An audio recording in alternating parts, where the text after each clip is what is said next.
brand. We built our brand around 3 words, and it was, accessible, fun, and I can't remember the third word. It's been so long. Oh, informative. Accessible, fun, and informative. And that was our goal. Welcome to You May Contribute a Verse. I'm Brenna Generette, author of newly released The Law of Birthdays, illustrated by Maria Condra from Cardinal Row Press. I'm joined by my co-host, Josh Munkin, dad, kidlit author, and science communicator who only rarely talks about his day job, and podcast wizard John Seymour, author-illustrator of A Morning with Blueberry. And that was our guest, Agent James McGowan. We chat interning, scamming the system, don't tell anyone, and how one actually agents. Here's James's verse.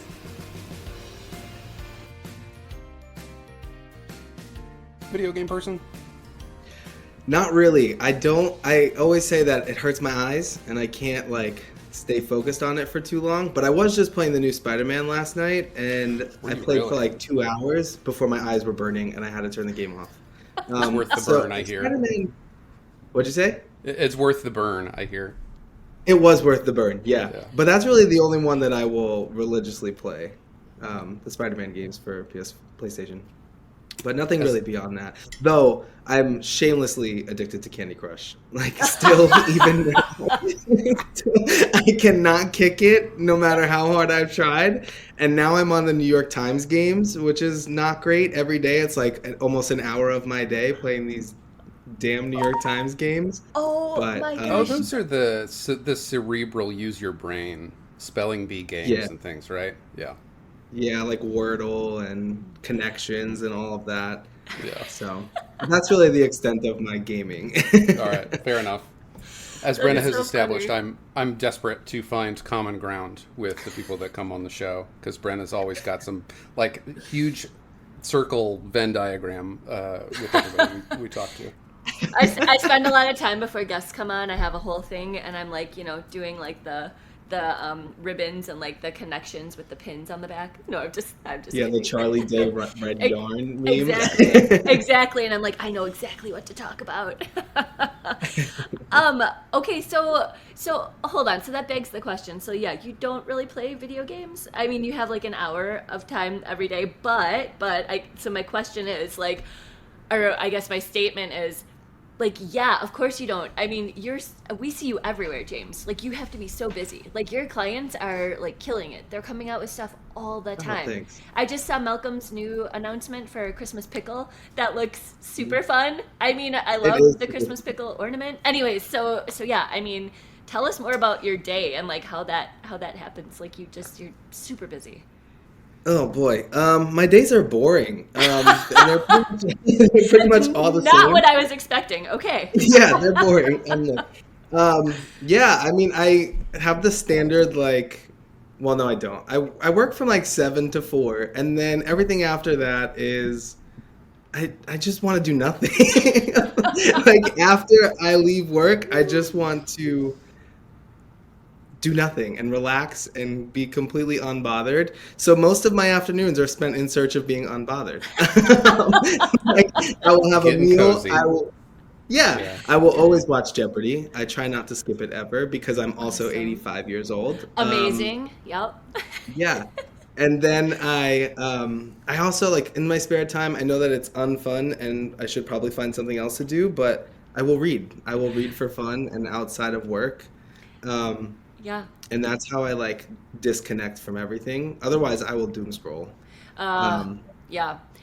That's my husband 100%. He doesn't sleep well and he's up in the middle of the night kind of constantly. And one night or one morning, I woke up and I was how did you sleep? And he's not good. And I'm well, did you find some YouTube stuff? He loves to do it yourself kind of thing, work on the house and whatever. And he's I think I've found the end of the internet. He's I can't find any other videos that I want to watch. I'm oh my God, it's really bad if you are out of videos. I'm dude, what are we gonna do with you?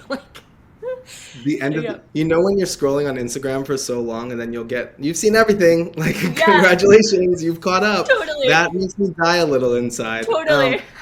But I've been working on the disconnecting, the 30 minutes a day kind of the Apple time limits. The problem is you can override those. It's just okay, here's my passcode. It's really holding you accountable. But I'm working on that. I'm really trying to disconnect from the phone a bit. Yeah, yeah. Well, James, how did you get into agenting? And I know you also write. So, I mean, that's like, we don't have many agents on that write and agent. So, like, how does that Yeah. work with your time? We have agents on who like to write, but who don't have time to write. Yeah, totally. Well, I'm definitely in the ballpark of not having time to write lately. It's definitely felt like that. So I get it. When I first started, I was like, this is easy. It's pretty easy to balance. And now I get all the agents who are like, yeah, I can't do it. But I got into agenting, which is a verb now. I got into agenting by accident. I was applying to every publishing internship under the sun, as people who want to work in publishing are known to do. I got rejected or ignored by every publishing internship under the sun. Bookends was actually one. Two have responded to me. I can't remember the other one, but Bookends was one of the only 2 internships that responded to me. And then I just lucked out and I got it. And I've been there ever since. I interned in 2015. And then I had like this college credit mishap where my advisor misadvised me. So I emailed Jessica Faust, our president, was like, please, just sign this paper. Help me get 5 more credits. I can admit that now because they've printed the degree and it's in my possession. But we kind of scammed a little bit. Yeah. Right. We kind of scammed them a little bit. And then, so I interned a second time for 5 credits for like 2 weeks, which was... It's like one of my proudest accomplishments. Like, take that, CUNY. And then I emailed Jessica after I graduated and was like, take me back, please, take me back. And a couple weeks later, she got back and she's like, okay, we'll have you if you still want to be here. And then I never left. We want somebody who knows how to game the system and get what he wants that's using his exactly network. Like, that speaks well to your potential as an agent, right? Thank you. Yeah, it's all about strategy, slight negotiation, so it's gonna work. A little bit of desperation. A lot. Getting a job in publishing requires probably a lot of desperation. Yeah. But it worked out. Yeah. What was the scope of your internship? Shadowing, getting coffee. So when I was interning, I did a lot of reading, and it was in office. So I was doing the mailing, the filing, all of that basic office work stuff. Book shelving, getting all of those packages of books coming, trying to fit them on the shelf and reorganizing. And I'm a little obsessive about those bookshelves, as everybody at Bookends will probably confirm for you. So it was a lot of that. But also they taught me everything from contracts, reading royalty statements. It was a very well-rounded internship. And it was a much smaller company back then. There were only 4 or 5 agents. So I had the opportunity to work with everybody on their list in completely different genres and age groups. So I always say to like prospective clients, I can pretty much hold my own in anything. Like, I could do a romance if I need to do a romance. I've done more than enough at Bookends. But it was a really well-rounded 10 weeks interning at Bookends because I did everything. 8 weeks plus 2 weeks. No, 10. Okay, technically 12 then, because it was 10 weeks plus 2 weeks. Yeah. Yeah, fair enough. So I mean, on that note, like, I've seen recently, like, you are closed, except for like referrals or, if you see somebody at a conference or whatever, but you've opened yourself up recently to adult stuff. So you're trying to like open your adult list, right? So I think the funny thing about being an agent is that what you sell is kind of what you become known for. But since I've started, I've been open to adult fiction, which is interesting. Really... Yeah, a lot of people don't know it. No. I mean, you look behind me and you'll see all picture books, and I think that's just what I've become known for. And also, a majority of my list is picture books. So I've always been open to adult, but now my picture book list and authors and illustrators has gotten to a point where they really keep me busy. So I'm able to sort of focus on the clients that I have and shift focus and open to adult only. But I'm not going to lie to you. Even since I've been close to picture books, I'm getting queries. I've offered to some clients. So I'm like, that door is never fully closed. But I'm much more selective than I might have been a year, 2 years, even 3 years ago. So. Yeah, totally. So, I mean, so on that note, so like, this is always fascinating to me as a client on the other side, because it's like, okay, you're saying you have space for me, but I know you're also like, you do your job really well. So like, how do you make space for like new people, or how do you sort of like rotate the list, or I don't even know what words to use. Like, how do you make that happen? Well, I mean, it kind of doesn't. Yeah, how do you agent? Tell me. I wish somebody would tell me. I'm kidding. The list kind of does it on its own sometimes. Like, you'll find that there's times where we have a ton of clients on submission, and then a bunch of clients sell, and we have this opening for who can go out on submission. And it really does ebb and flow. I will never take on a client that I don't feel I can give 100% to. Sometimes the enthusiasm makes me feel like I can give 100%. So if I get a query that I'm really excited about, and I love the work and the material and the author, then like I can make the space. But really the list does ebb and flow. There are times when, I mean, I have clients on my list that I haven't heard from in a couple of years. I have clients, plenty of people go away, life happens, people have kids or anything could happen. So the list does always ebb and flow. Who's under contract, who's not. So there's never an exact answer. It can always change. And that's why I'm like, the door's never fully closed for picture books. But also certain clients are a different level of work, right? There are clients who's looking for a debut might be a bit more work than the client who's on their 10th book.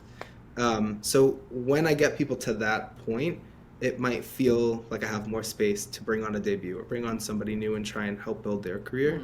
Sometimes authors can get to a point where it's self-sustaining in a way, like particularly illustrators putting their work out there, they build a name. People will know to come to them too. So it does, it will always ebb and flow, I think, and it will always change. How I feel right now, October, could feel totally different in December, January, February. Yeah. So it's just something that we're always keeping an eye on, I think. It'd be easy to ask, well, and I suppose I will ask if you're willing to divulge the size of your client roster, obviously qualified by the fact that there's some who are not, the door's always open, the room's always there, but they're not always fully present in the room. Yeah.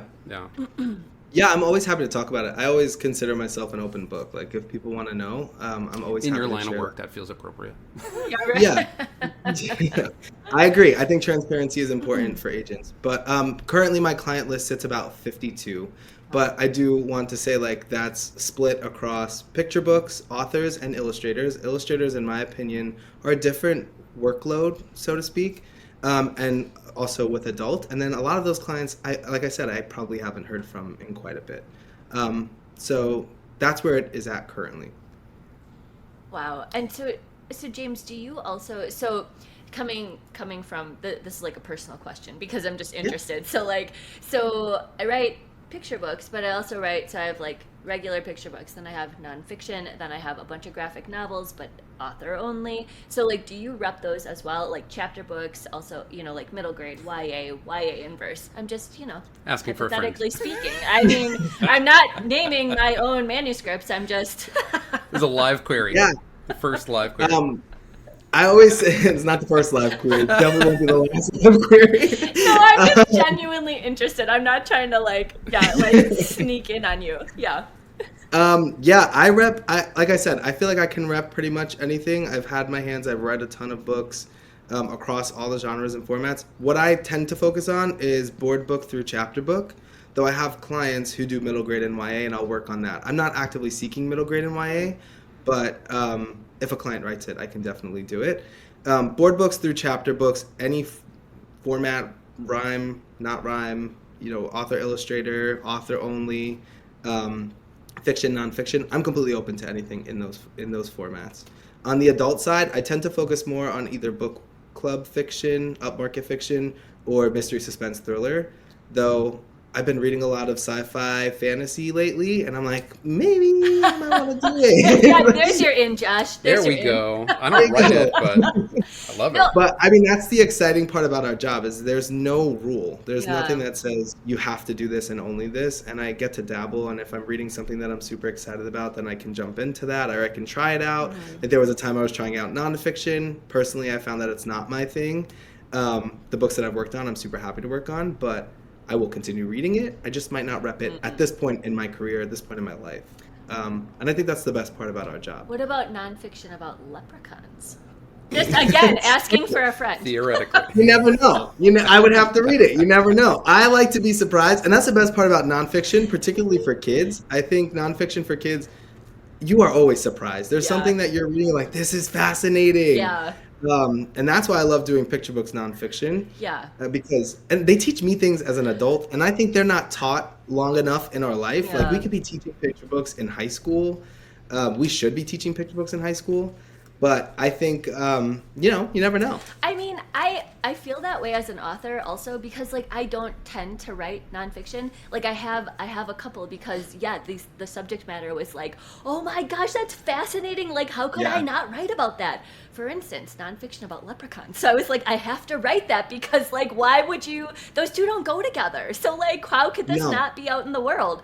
Anyways, I appreciate your thought on that because, like, that's how I feel too. I'm like, well, I'm not going to close off to it because, like, or like a middle grade, like the middle grade that I am working on just sort of like happened because it was based on an essay I submitted that didn't go anywhere, and I was like, but I really like this story. I'm like, fine, I'm gonna expand it into a middle grade, but I never thought I would write a middle grade. So like, those are the best projects to me, and I always tell clients to just follow that. Even myself, like Oppie, Goodnight Oppie came from the news, right? Like I saw the article and I was like, oh, we've got to get someone to write that. And then I was like, wait, I'll do it. Let me just do it. Nobody touch it, just pause off. And that's just how it comes about. And I think those ideas that come to us, I love Big Magic by Elizabeth Gilbert. And she always, in that book, she says that the ideas come to you and you can either take them or you can leave them, but they'll go away. So when they come to you, I'm like, that is the thing I'm going to focus on because you are the idea that is poking out at me, which also leads to a lot of unfinished projects.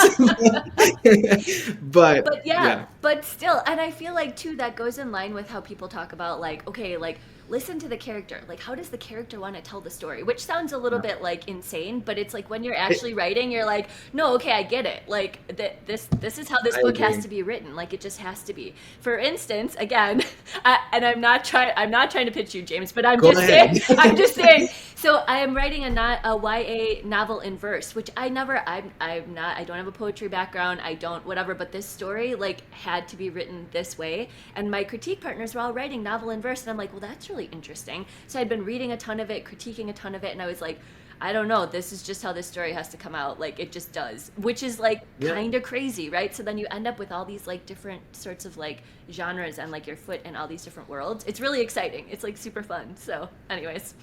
Yeah, you've got to follow it. And I think, you can always change it. There's nothing that says that's the final version. Yeah. But especially for that first draft, the way it comes to you is the way you've got to get it out. And then you can take it from there. But if you're fighting a first draft, it's never going to get where it has to go. Yeah. Also, just it bears mentioning, there is no final draft for Brenna. True. Until it's in the editor's hands and going to the printer. Even then,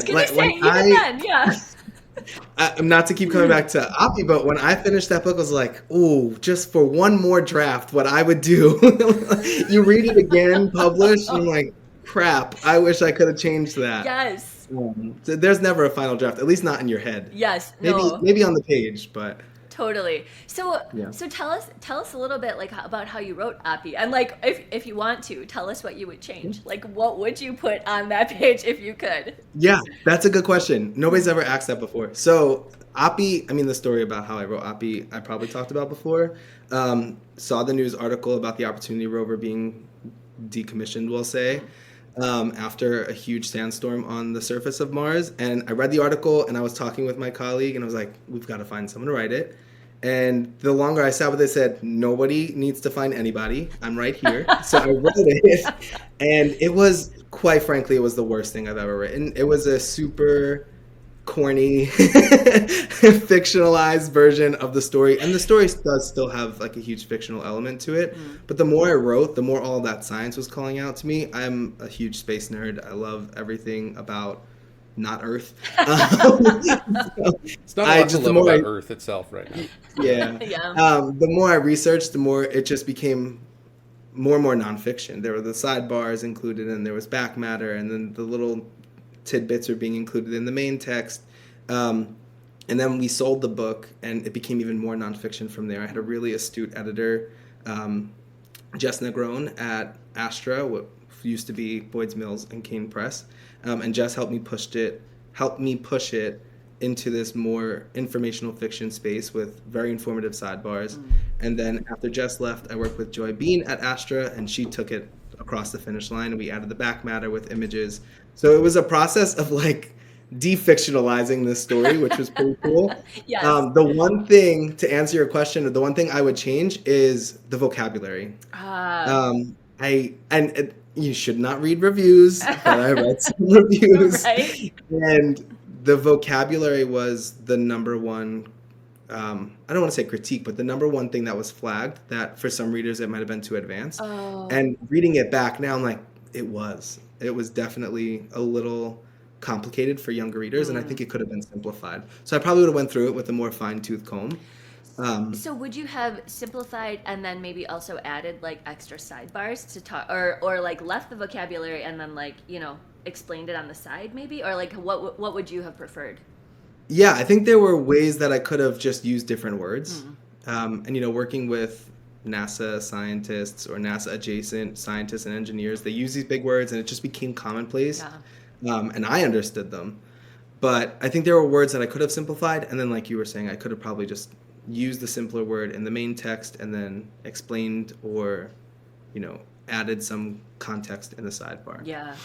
Yeah. It's hard. Yeah, it's hard when you go through and you're trying to like, especially when you're excited about it, right? As an adult, because you're like, here's all this stuff. Like, it's so interesting. And then you're like, wait, okay, like I need to, like you need to be able to also understand it. Like I know, like the subject matter is super exciting, but you're not going to get excited if you can't quite get in there. So. And as someone who lives by explain it to me like I'm 5 because I'm also 5, I needed to like take a step back and say, oh, okay, this is how I could have probably explained it to someone if I was explaining it to myself.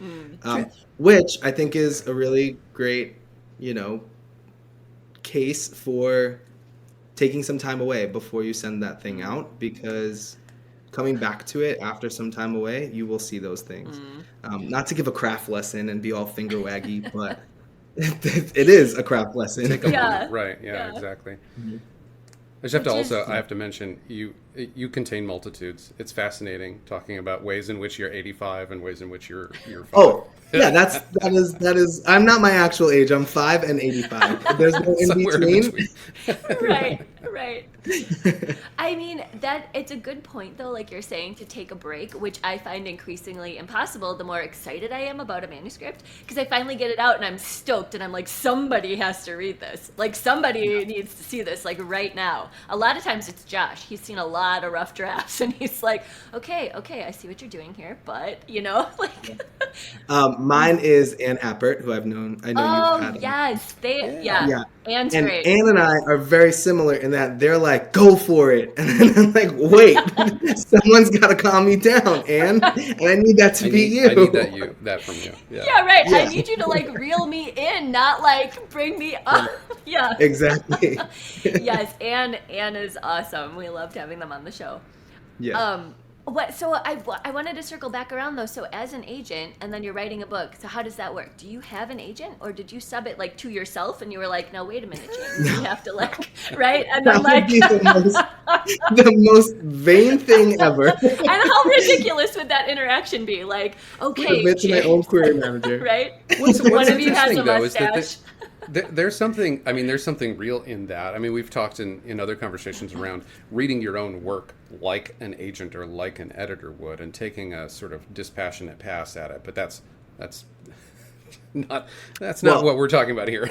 I'm going to address both of those. I'm going to address both of those actually, because I think that is one of the biggest reasons why I struggle with writing, because I sometimes can't turn that off. And then I find myself like, you know, the market, it's never going to sell. And then I won't put the work into it to revise it. Or I'm like, some things won't even get off the idea stage because I just know, you know, this one's coming out and that one's coming out and it's pretty similar. Or I know the market so well that I find myself writing to the market or writing similar to what someone else has written. So that is a hindrance as well as like a boon for me, because it doesn't always work out the way I think authors might think it does, right? Like, I don't have a leg up, in my opinion. I'm the same as y'all. I'm struggling to get the idea on the page. And then I think, wait. Okay, I remember your question. That's okay. Sometimes I'll just talk. You got to rein me back in. To answer your question, Brett, I do have an agent, and I think it's important that every agent has an agent, because they can handle And here I am getting on my soapbox for agents, but they can handle all the business side for you. So for me to retain my reputation as a writer, having an agent handle all the negotiations, handle all of the advocacy portion of the business is super helpful, and it provides me some distance from editors, especially since I have a close relationship with a lot of editors and they know my name and they know who I am. It's good for my work to be sort of filtered through someone else. And I think it's also easier for them, right? It's easier for them to send a rejection. It's easier for them to be honest, which I think every author needs. We need honesty from editors and agents because that's how we grow and that's how our craft will improve and how we'll understand the business. So I think having that filter of an agent as an agent is crucial, not only for your reputation as an agent, but also for your reputation as an author and your growth as an author. So I wrote that down just to make sure and drill into that. What does that mean to you, your reputation as an author? Yeah, so I mean, I've been very conscious of the fact that I'm an agent and I'm someone who works in the industry and how it might look to authors of like, oh, of course he got a book deal, right? But I think, and something that I think most agents will probably want authors to know who write is that we're doing it too. Like we might have name recognition, but plenty of authors have name recognition too, and that doesn't necessarily give them a leg up. But for me, I did want to come at this honestly. I wanted to query, and I did query. Don't like querying, and I'm sorry to every author everywhere.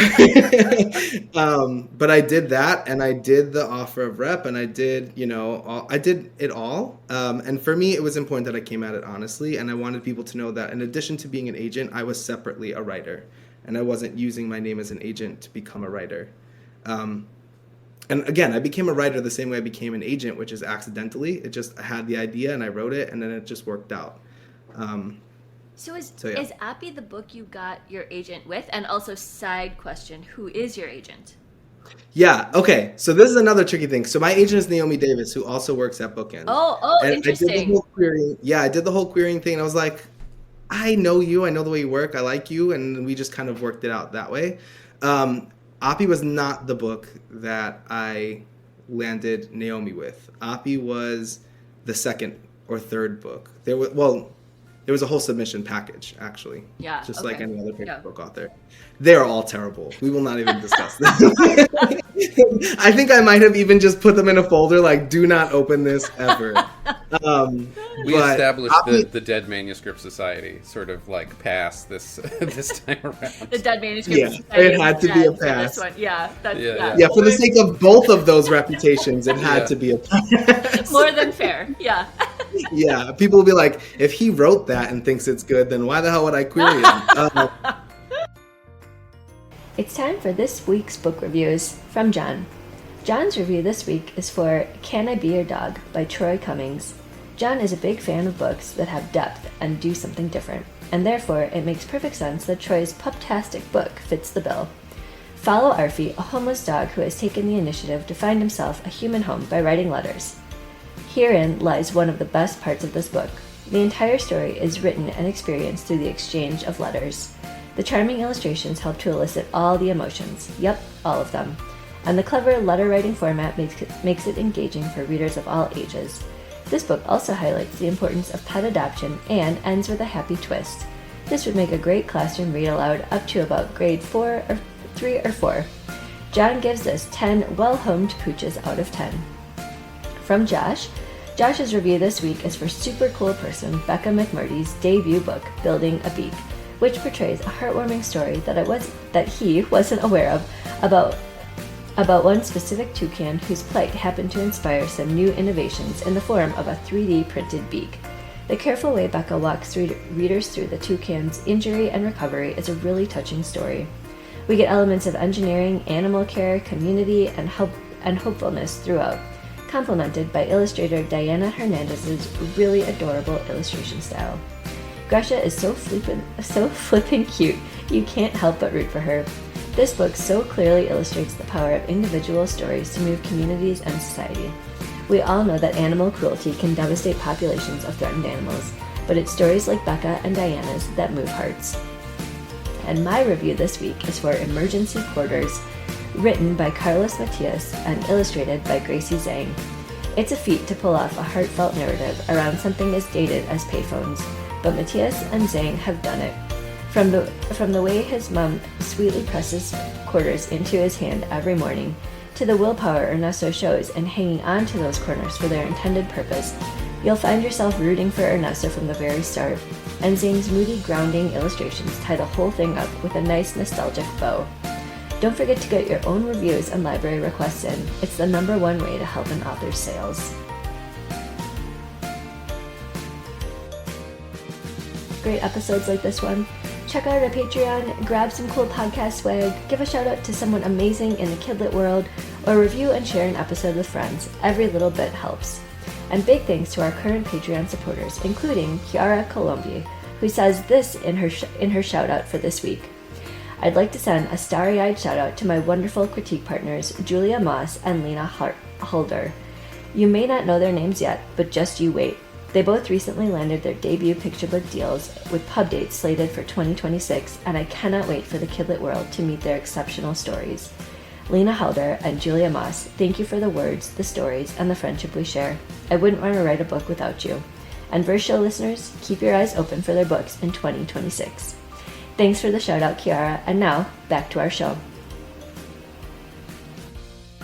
But Oppie was kind of the first book first book that I wrote as an agented author, I would say. Okay. Okay, so Oppie was not part of the package. However, no, you did get in the door with Naomi, with those other two that we will not name nor read, which is interesting. I suppose I did. Yeah. They were like super punny, super clever, like concepts, but the writing was where I was like, nope. I love you can get the pun stuff out of your system, though. I did have to. Yeah, and then that's the funny thing. Oppie was such a pivot. Oppie was not at all what, if you would have asked me 3-4 years ago what I would be writing, Oppie was not it. So. It reminds me of that scene in The Office with Michael and Pam, and she won't put the person through right away because he's all like, he's real stupid on the other end, and he's like, hey, how's it going, like whatever, and then she's like, she's not on yet, and then he tries again and he like gets it, it's like normal. He's like, he needs a couple of tries. I think that's publishing in general, really. Yeah. You need a Pam to like filter you. Yeah. That's your agent. Yes. Yeah. Okay, so we tick the sitcom box. We have yet to tick me finding some way to shoehorn in my day job. What is your day job? There you go. There you go. All right. Get it in we'll there, just Josh. get it out of the way. I'm a communicator. I write on behalf of other executives on social media. I'm on LinkedIn. All kind of tied in, right? Yeah. It's all the same. So, okay, James, this is an interesting question, but it came to me as you were talking about, querying agents. So I know that you are part of, or you were at some point, a critique group with Caitlin Sanchez and a few other people. So, yes. Have you ever queried Caitlin? Like, do you guys, because you're both agents, like, have you queried each other? Like, I'm so fascinated by how that might work. No, that's a good question. So, okay. I think the timeline will clarify everything. So Caitlin and I met through another author who we're still friends with, through another author years ago. Oh gosh, I don't even remember when, but it was pre-COVID, I can tell you that. And that was before Caitlin was an agent as well. Okay. But in my in my critique groups, I have the rule, like, if I'm gonna be here, I don't want the pitches. Like we are writers, smart peers, like, don't query me. Yeah. And everybody has been pretty cool with that. And if someone's not, I do the step back. I do step back from it. And I'm like, totally understand. Like, if you want to choose to query me in the future, fine. I'm going to step back from the critique group. But Caitlin was like, yeah, sure, totally. So Caitlin and a couple other writers and I were in a group. And then Caitlin interned at an agency and became an agent. And so by that point, I was already signed with Naomi. Oh, okay. So we never really had to. Yeah. And then sort of with my rule of not taking queries from critique groups, Caitlin never did query me, but we stayed good friends too, which is pretty cool. So now we have that whole agent author thing in common. Yeah. Because I feel like there's not a lot. Like, there aren't a lot of people who also write and agent, because like you're saying, it's kind of an impossibility. Like, there's not a whole lot of extra space. And also, we've had Caitlin on the show. She's great, but knowing what I know about like who you rep and who she reps, like, you guys are pretty like there's not a lot of crossover. Like, she has a pretty specific like brand, I feel like, of who Caitlin Sanchez is. Like, I feel like I can see some of her client books out in the world, and I'm like, oh yeah, like obviously that's your agent. Like, that makes a lot of sense. Right. Yeah. So Yes, Do you think about your own vibe?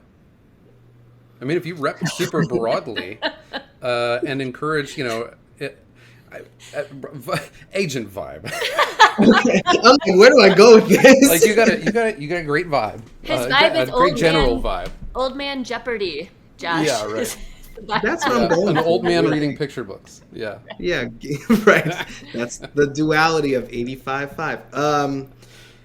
I think when I first started at Bookends, we've always the agency itself is I've always found super accessible, especially online and down to earth, and that's how we are off camera, off screen, offline. And I've always found that bringing that to our online persona will make our brand, and that's sort of how we built our brand. We built our brand around 3 words, and it was, accessible, fun, and I can't remember the third word. It's been so long. Informative. Accessible, fun, and informative. And that was our goal, right? Like with our YouTube channel, if anybody doesn't know, we run a YouTube channel, all things publishing, but our YouTube channel is not polished, like by any stretch of the imagination. We just come at it on a Zoom, and we laugh and we tell you what we know about publishing to try and help you feel as empowered and knowledgeable about the industry as possible. And I think we do those 3 things in all of the things that we put out on Instagram, Twitter, whatever it might be. So it just kind of became my vibe, I guess, as an agent as well. I think that the YouTube helped me build a platform and a reputation for being an agent who is helping folks, who is involved in the community. And I think that I just kind of took it on, and I love it, and I like being in the community of writers and illustrators.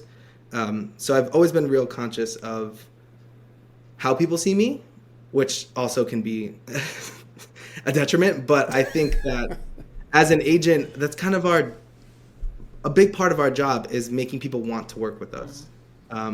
And I've come at it as naturally as possible. Like, this is who I am, whatever. Yeah. And some people, I've had plenty of people who just did not want to query me or whatever, and that's fine. So I think I would rather be professional, but also myself. So that's how I've come at it. Every agent does it differently. Some agents are super private. Some agents don't post. Some agents just keep things 100% professional. Some agents, tend to go like the uber personal route where they're posting their whole life on social media, which I don't think there's a wrong way to do it. I just think who and how you attract people will change from how you present yourself. Yeah, and be intentional about it. Mm-hmm. I wasn't aware of the Bookends YouTube. YouTube is a mess, and so I tend to stay away from that as a platform in itself. Is that's a part of what you do? Is put together. Yeah, so that happened. Contribute content. Yeah. Yeah, that happened by accident. I was the Bookend social media manager so for many years. accidents. Everything happens by accident. Yeah, we're gonna call this your the vibe is stumbling into opportunity. Yeah. The accidental Yeah, episode with James McGowan. That's the title. Yeah, it must be. Well, another colleague at Bookend said, "Oh, we should have a YouTube channel." And then my boss, Jessica Faust, was like, "Yeah, let's do it." And then I just kind of got roped into it, and I fought it. I was like, I do not want to be on YouTube. Do not film me. I don't want it. And Jessica's like, no, come on. Like, sit down, and we're going to have a conversation. And we came at it fun, accessible, informative. And at that time, I was still learning a lot about the industry. So a lot of our earlier videos, us sitting at that table in our office, was me interviewing her and asking her questions and absorbing that knowledge myself, too. But then as I've gotten more advanced in my career, it just became a constant flow of conversation. And the channel kind of was a hit. It worked really well. People love it. I think we're at 15,000 subscribers, and we post every Wednesday. And I get on offer calls with new clients and I got no questions for you. I heard everything you have to say on YouTube. So it became, it really did. Yeah, it became our brand, and it preceded us for so many authors, and that's why our queries exploded. And I think it became a really useful tool for not only us as individual agents, but the agency as a whole. And I will say, so I have seen a handful of those videos, and I'm a big fan because I feel like it's sort of how Josh and I come at the podcast also, just casual, and we just want to chat with people about books, because we're in the book industry, and we just, we have questions and people are willing to talk, and like it just, yeah, it's a fun, like, casual, just like whatever. And like, you can't take things too seriously in this industry, because oh my gosh, if you do, like, good luck. So I agree. it's kind of a breath of fresh air. Like, I really appreciate that you guys do that. So thanks. Well, it's funny. I think that's probably why I gravitated to this podcast so much. And I mean, apart from having clients and friends on it. Yeah, right. We've done so many of your rosters. Yeah, you do. Thanks.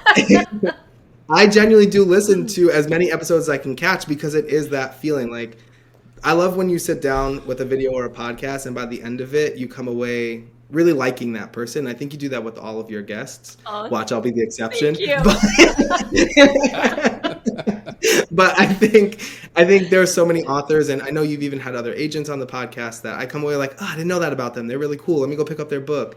And I think that's why I love this podcast so much. It is casual. It is very personable, which, again, is the brand that I've tried to build too. Yeah. Oh, I mean, thank you. James McGowan likes our podcast. I know. Please. I love your podcast, so thanks for making it.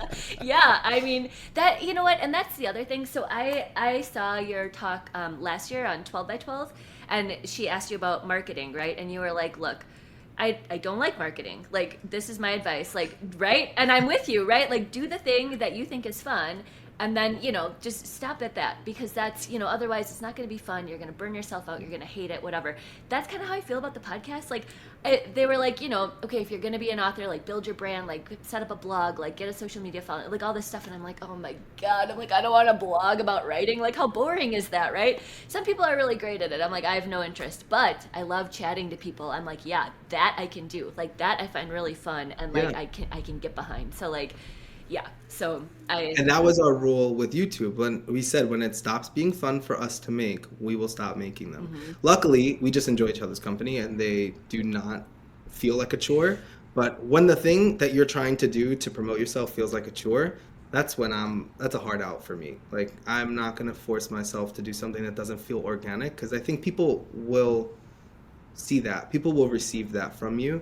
And it's important to feel like what you're posting and what you're putting out there and how you're trying to get a reader or a follower or whatever is organic.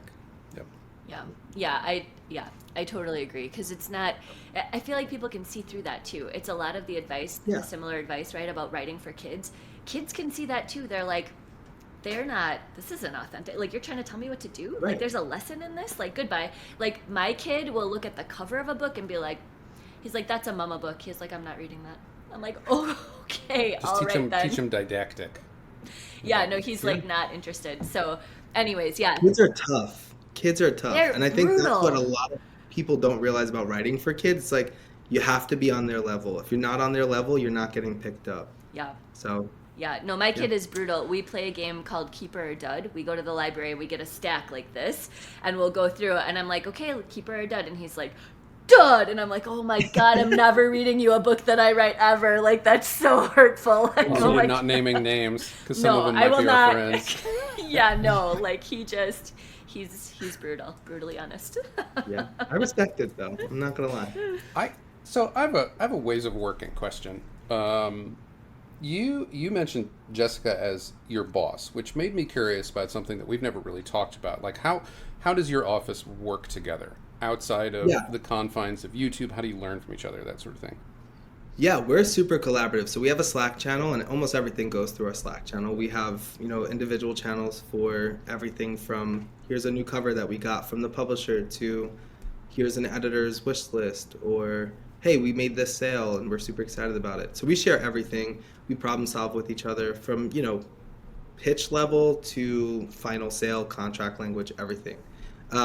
Probably call Jessica my boss because she's the president of the company, but also I've worked here since I was an assistant, and it's probably just, she's my boss. So it's probably one of those holdovers, but I think she's always treated us like colleagues as well. It's not necessarily that hierarchy. But she's also my mentor. She's taught me almost everything that I know about the agency, and the whole team really has. I think that's the great part about us, is that we all have these individual pockets of knowledge, of expertise, of experience that we share with each other. So we kind of bring each other up, like a rising tide lifts all boats kind of thing.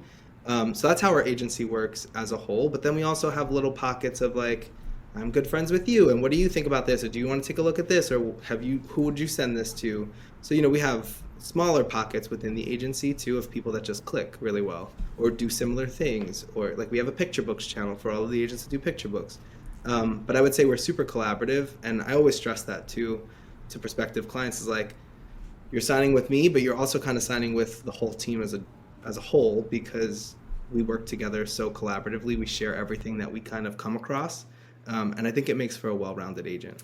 I was gonna say too, like as a like coming from the client side, that sort of makes me feel really sort of like secure. Like there's all these people looking out for you and your book, and like, you know, trying to get the best deal, and like, you know, reserve the rights, and, you know, do all the stuff that you want to have done, or like, you know, right. have clauses stricken from the contract, like all that kind of stuff.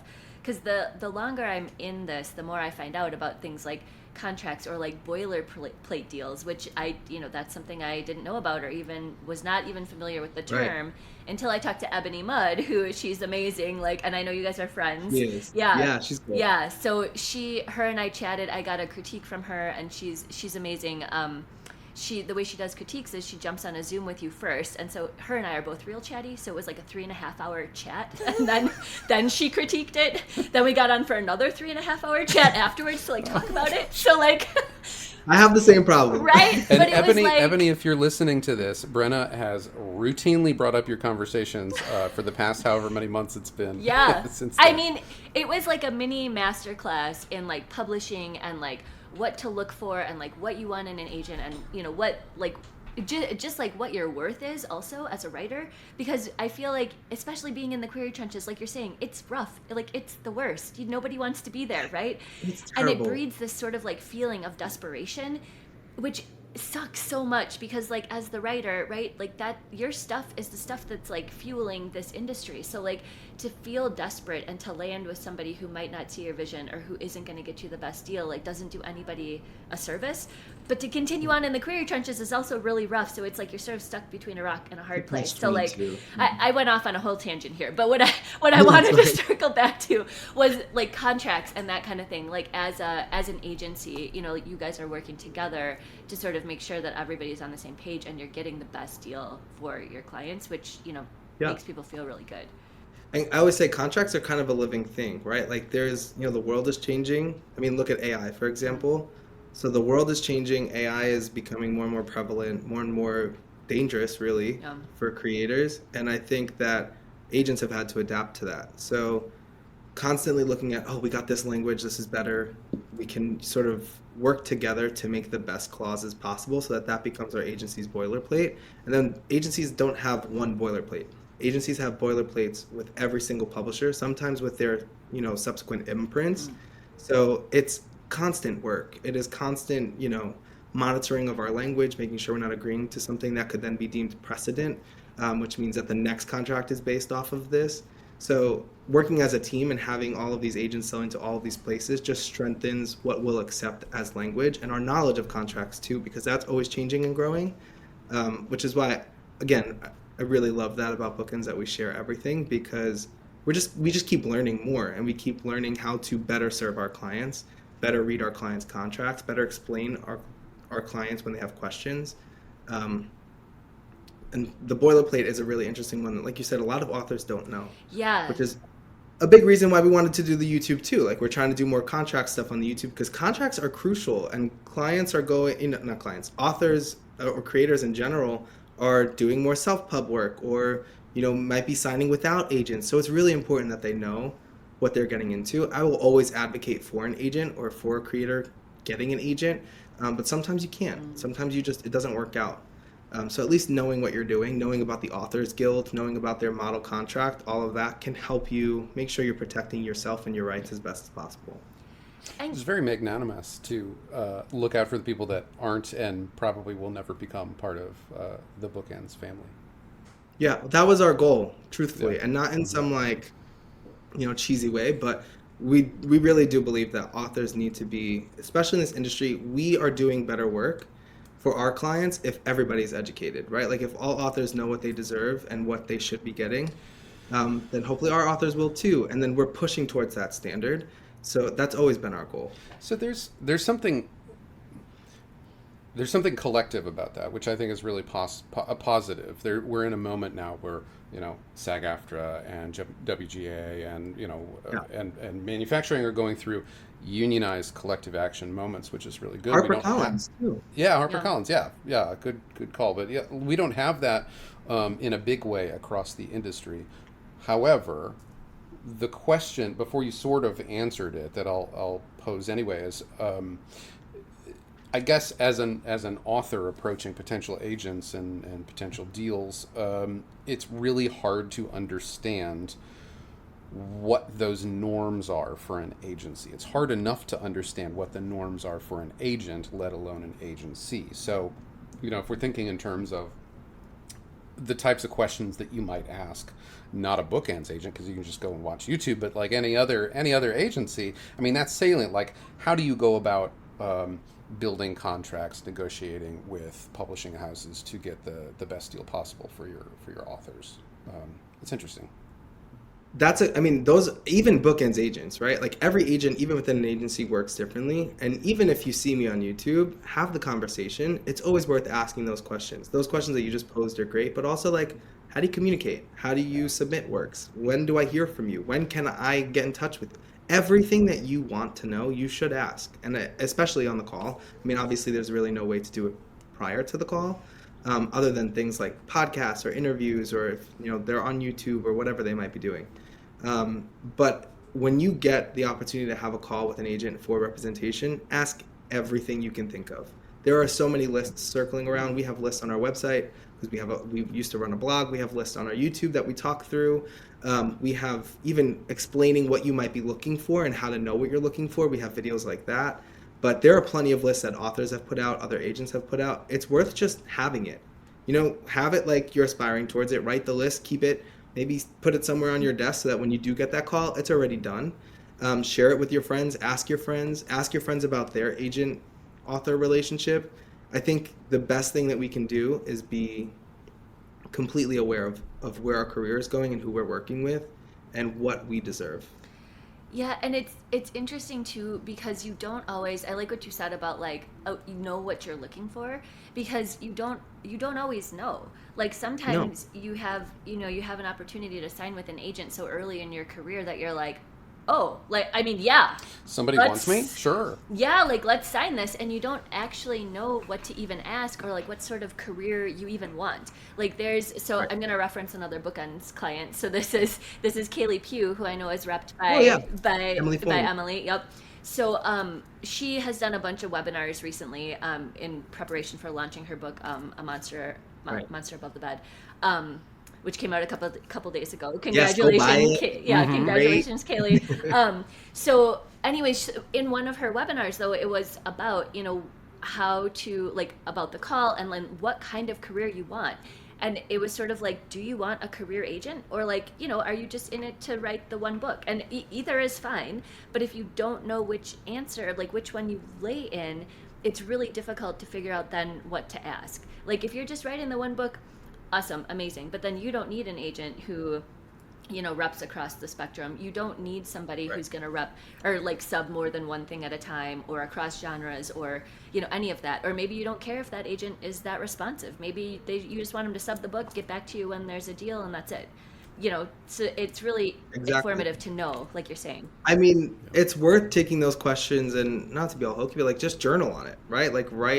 Answer on a piece of paper, write it down. How would you answer that question? Just meditate with it for a little bit. See what you would be looking for. I also think there's something to be said about on the job experience. You might not know, and it's okay to not know. You might have that gut feeling I like this person. Let's give it a shot, right? Does the contract seem okay? Does everything I've researched line up that this is a reputable place to be? Let's go for it. And then you might find don't like the way you communicate. That's okay. You can also try and work that out with the agent, but if you decide at the end of it, not a fit, you learn something from it. Maybe you even sold a couple books, or maybe you even become a New York Times bestseller, whatever. There are plenty of New York Times bestsellers who go find a new agent. So there's a lot of shame, I feel leaving your agent, and there shouldn't be, because if you have to leave a relationship in general, but particularly a working relationship, to go find something better and advance your career, it's totally fine. I think it's normal and it's to be expected. I would say there are not that many authors who sign with an agent and stay with them forever and ever and ever. It's true. And I like what you say about like having like sort of guilt and like shame about it, because this industry is so interesting and so odd in so many ways. But like a relationship with an agent is, it's business, but I mean, it's also very personal. There's two separate prongs to that relationship. So even if the business side isn't working out, maybe you really like them as a person. That's really hard then. Like, and it's not like you're trying to, I just want to be friends. Yeah, exactly. It's not like you're trying to hurt anybody's feelings, but like, if you want a career agent and this isn't working for your career, then like you have to make the hard choice. But I will say there's always a choice. And I like what you said about sort of like learning on the job, essentially, because you don't know if you don't know. And so once you know and you can make a different choice, then, you can make that choice. And we've talked to plenty of authors who are on, like we had Steph, how do you say her last name? Lucianovic, thank you. My gosh, Steph, I'm so sorry that I said your last name wrong. She's amazing though. She was on the podcast. She's on like her 4th or 5th agent. Like it happens, and she's incredible, right? It doesn't have anything to do with the author or the agent necessarily. Sometimes things just shift in a way that it's just not aligning anymore. Yeah, I mean, the longer you're here, the more storied your career is going to be. And no pun intended, but like yeah. The more things are going to happen, your career is going to change. You're going to pivot. You're going to find a new agent. You're going to have new editors. It's inevitable. Yeah. Have you? Okay, I'm asking this because you said you were going to be transparent, but we can cut it out if it's not. Have you had clients break up with you, in essence, for lack of a better term, or separated with clients? I've definitely separated with clients. I mean, and it does come down to vision. It does come down to communication style, or, can I keep pushing your career forward? And it's always hard. And I think that's what I wanted to say before, Brendan, when you were talking about like separating the person. It's hard to separate the person, even from my side of the desk. Like, I worked with you for however many years, and now I have to say, I don't think this is going to work going forward. And we kind of, at least me, probably, I don't know how every other agent feels, but like, feel like I'm holding your career in my hands, and then I'm just kind of letting it go and it's going to drop. And that feels awful, right? But I think there's also something to be said about, I can hold it for as long as possible, but if I'm not excited or I don't have the vision to take you forward, you're not going nowhere. So I'm just kind of holding you here. And I think letting that go so that you can go forward, a really annoying metaphor, but like if I let you go so you can go find someone, in a way I'm trying to do you a service while also trying to do myself a service and my career a service so that I can move forward. So, sometimes it's a shock. Sometimes like, no, I kind of expected this was coming, or I feel the same way. I've had the whole spectrum of partings, but I always say to myself, like, it's what had to be done, because I think for both of our careers, we both kind of had to move forward. And I always think that, I know it doesn't feel that way for authors, but if your agent parts ways with you, it's probably a blessing in disguise. It's going to suck in the immediate, but in the future, you're going to be like, you know what? Fine. Yeah. That is such a great bit of wisdom for people. I mean, like the term that you use, for people to sort of meditate on and sort of understand and internalize, is like, so much of this is not about you, and anything that happens is for the best, as long as you approach it with the mindset of I'll grow from this and eventually end up in the right place. Yeah, and I also recognize that every author hearing this who might be in the middle of this or fear it's coming will be wanting to stab a doll of me in the eyes. I get that. I know that it probably, I know that it sucks. But I do think, like, beyond the immediate, and I know I come from I'm at a very privileged spot to be able to say that, because it's not my career that I'd be talking about, but I do think that in the end it will be a positive. And I try to say that as gently and as genuinely as possible, but it is true. At least from my perspective, it is true. I mean, I want to say too, like coming from this end of the spectrum too, as somebody who's like subbing stuff and looking for a rep, it's nice to know that you anyway as an agent, and I think most agents across the board, if they're good people, they're looking out for your best interests. Like I would want to know that, okay, if it's not going to work out, you're going to tell me. I don't want it to be like, oh, you're just sort of like pity subbing my stuff, like, or, like trying to like, for lack of a better term. Because that doesn't help me either. And it's like, well, I don't want someone who's not super psyched on my work. Like, that doesn't feel good. I'm glad you said that. It's very true. The pity sub, I mean, It's terrible. What a term. I know it sounds terrible, but like that is a dangerous place for an agent to be in as well. Yeah. Because if I'm submitting something to you out of this like obligation to your feelings, I'm not doing my best by it. Yeah. Like that means that I probably gave up on the manuscript itself because I was like, okay, I feel bad, so let's just put it out on submission. Yeah. And I didn't think it was as strong as it could be.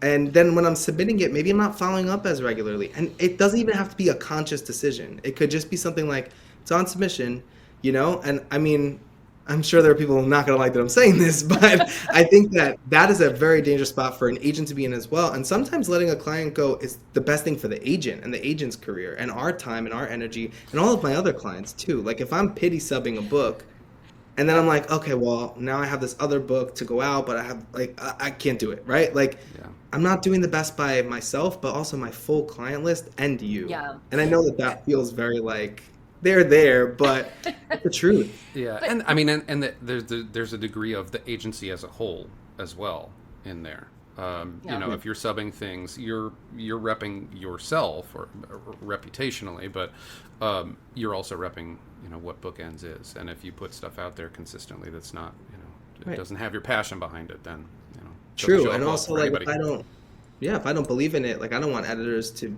think that that's the kind of book that I might submit if I really don't believe in it too. So there's just something like for every book that we sub, there's a lot of thought that goes into it. Yeah. So if I could leave authors with one thing, it's like your agent has a lot of reasons for why they're doing the things that they're doing or submitting the books that they're doing or telling you what they might be telling you, hopefully.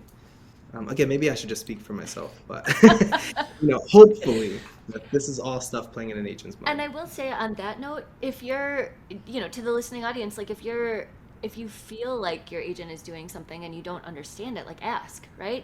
And all then the time. they can, you know, they can tell you. They should have an answer. So it's just important, I guess, to be an advocate for yourself and to also like shift that perspective, right? Like you're worth the time. Your work is worth the time. And Absolutely. if your agent isn't behind it, then like that's not where your stuff should be. And yeah, it's hard, but like again, I appreciate that, like if you know, for like you specifically, like you said, right, like you're going to be honest with your agent, with your people across the board. So if you are repping my stuff, I know you 100% believe in it, and that gives me some sort of like, you know, security. Like it makes me feel like, okay, like, and if it's not working, like he'll tell me, like I don't have to like wonder. That's my goal. Right? Yeah, that's my goal for every client. But I also want to say, to your point, like I have good relationships with all of my clients, but I have the best relationships with the clients who are not afraid to ask a question or reach out and email me or ask me my opinion on something. Those are the clients that I feel really trust me, and I think we have a more open floor to have conversation, for me to be like, it's not working, or like that book is not as good as you think it is. You know, like all of those things. Yes. Really. Sometimes those conversations have to be had. Yes. But I think that the clients who come to me and like will have the conversation, will ask the questions, I have really strong relationships with. So I will always say, I mean, don't overwhelm people. Don't send a million emails a day. Like, don't be afraid to have the conversation. Don't be afraid to ask your question. I think you will find you have a better relationship, even if it's just because you trust them more.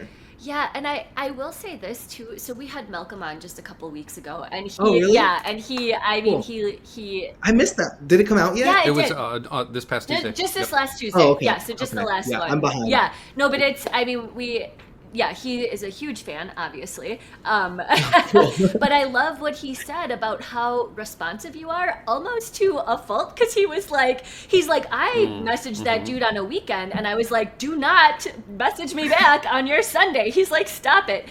But I don't. That's my one boundary. I don't email on the weekend. Yeah, but so again, what you're saying about like trust, like I so appreciate responsiveness on a personal level, and I think a lot of people do. I mean, again, like everybody is different, and who knows, like some people are probably like, whatever, like email me next week, like I don't care. I have such a hard time with silence, like across the board, in my personal life, in my, you know, agenting, like all of it. Like I cannot, if somebody doesn't respond to me, I write stories, right? Like I can spiral out and write whatever I want in that silence. Like, yeah, like please don't leave me just to like write my own story about what you're thinking or what We're you're in the doing. wrong industry. Yeah, exactly. Like please. We are in the wrong Right, industry. like please don't do that to me. But No, I love what you said about how that sort of builds trust, though, because like if you're gonna respond to like my questions, and like I'm not trying to overwhelm anybody, like you're saying, like I'm gonna be respectful of your time and like you know of your boundaries and all of that. But like if I have an actual question and you get back to me like, okay, awesome, thank you. Like I know that like there's somebody on the other end that I can sort of like bounce off of, you know, instead of just like out like floating in the stratosphere. It's like I don't know who to trust out here. Like there's nobody, you know. So that was, I really appreciate that piece of it. Like have somebody you can talk with, you know, at your own speed, like figure out what that's like, how responsive you need someone to be. No, I agree. Also, side note, I just tried to mute myself when I coughed, and it did not work. We'll cut it out in post. Thank you to the editor for the cough in the middle of my speech. Yeah, no, that's okay. Yeah, John, you can edit that out. Yeah, just like cut out half of her speech. Right. I'm sorry. Thankfully, there's individual channels. It's totally fine. I successfully muted myself when I had to troubleshoot Roblox in the background because my kids were. Oh, right, because Josh's kids are home. Well, I thought if you. Okay, I didn't click the button hard enough. There you go.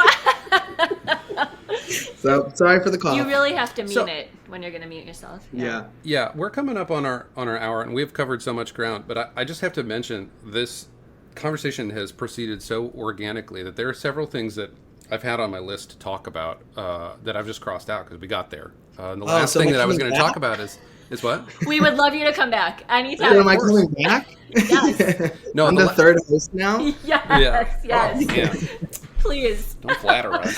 No, the last thing I was going to talk about is the ways in which you profess to be no chill, or at least have no chill, and I think that's sort of commensurate with what we're talking about in terms of communication styles. But that's the last thing I wanted to ask about is like, has that become problematic for you as an agent to have no chill, both in communication as well as sort of like enthusiasm for the work that you're representing?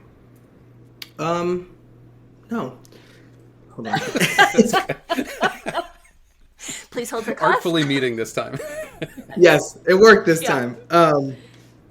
No, I think I wouldn't say that I have no chill for communication. I think that I treat my job like a 9 to 5, right? Like I'm at my desk 7 to 4. I'm at my desk for those hours, and when my emails come in, I want to respond to them. I live by inbox zero. I am like hyper efficient, and I need that in order to have like sanity. Same. Like, I'm very anxious. I am OCD. Like that is the way my brain works. I know this about my brain, like all the diagnoses that you could need. And for me, I need that. Like I need to clear the decks. So for me, it's not that I have no chill. It's just that I'm working. Like that's just the way I work. That's my system. And I respond to clients usually within 24 hours, even if it's just to say, got it, get back to you when I have an answer.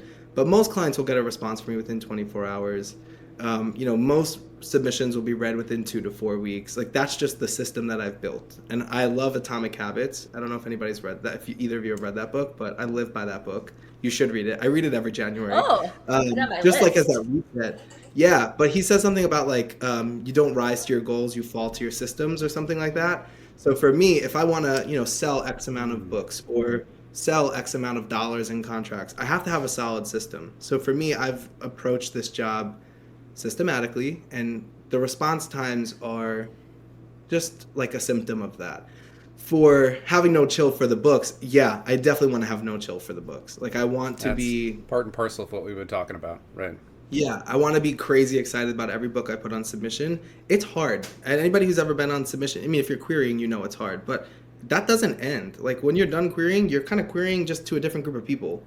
And it's hard. And if I have to sit here and, read the spreadsheet and get the passes, I feel those passes too. So I want to know, like, you're wrong. You are so wrong. And I'm going to sell this book and I'm going to shove it in your face. So for me, if I don't have that feeling, then I will not feel energized to keep doing the work. No. But I do think not every book is going to have that. And that's just realistic. No. There are going to be books that I'm like, yeah, it's a good book. Like I like it. And I'm excited that it sold. There are definitely books that I have not particularly loved that I've sold too. And I think that's just a part of building a career and building a backlist as an agent, because we do have to sustain ourselves financially as well. So I think, kind of like the 80-20 rule. If 80% of my list I'm jazzed up and excited about, and then there's the 20% I'm like, not my favorite, but I'm going to sell it anyway, or I'm going to work to sell it anyway, then for me that feels like a pretty good ratio. But if I don't have that passion and excitement for the things that I'm working on, I'm not going to want to sit at this desk.